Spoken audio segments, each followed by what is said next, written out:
Hello दोस्त।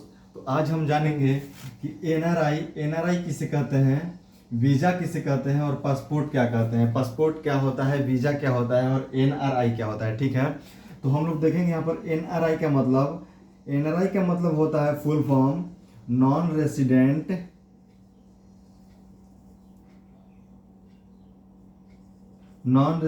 India.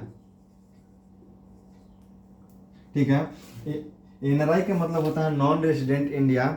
NRI उसे कहते हैं कि यदि कोई व्यक्ति 6 महीने से ज़्यादा के लिए विदेश में पढ़ने के लिए या जॉब करने के लिए, कोई भी नौकरी करने के लिए 6 महीने से ज़्यादा दिन विदेश में अगर रहता है तो उसे हम लोग एनआरआई कहते हैं, नॉन रेसिडेंट्स ऑफ इंडिया। ठीक है, अब हम लोग जानेंगे कि वीज़ा किसे कहते हैं। देखिए समझिए, यहाँ पे वीज़ा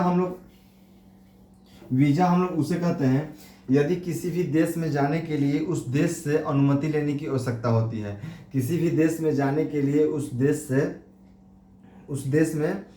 किसी भी देश में प्रवेश करने के लिए उस देश से अनुमति लेने की आवश्यकता होती है। उसी अनुमति को ही हम लोग वीज़ा कहते हैं। ठीक है, उसी अनुमति को हम लोग वीज़ा कहेंगे। पासपोर्ट हम लोग देखेंगे, यदि किसी भी देश में जाने के लिए उस देश से अनुमति तो लेंगे ही, खुद अपना देश से ही अनुमति लेना पड़ता है। जब हम किसी दूसरे देश में जाने के लिए अपना देश को छोड़कर दूसरे देश में जाते हैं तो खुद अपना ही देश से अनुमति लेने को हम लोग पासपोर्ट कहते हैं। और दूसरे देश में जाने के लिए उस देश में प्रवेश करने के लिए उस देश से अनुमति लेने को हम लोग वीज़ा कहते हैं। तो अब आई होप कि आप लोग समझ गए होंगे वीज़ा और पासपोर्ट में अंतर। ठीक है, वीज़ा एंड पासपोर्ट। वीज़ा का मतलब होगा किसी भी दूसरे देश में जाने के लिए उस देश की अनुमति लेनी पड़ती है, तभी आप उस देश में प्रवेश कर पाएंगे, उसे हम लोग वीज़ा कहेंगे।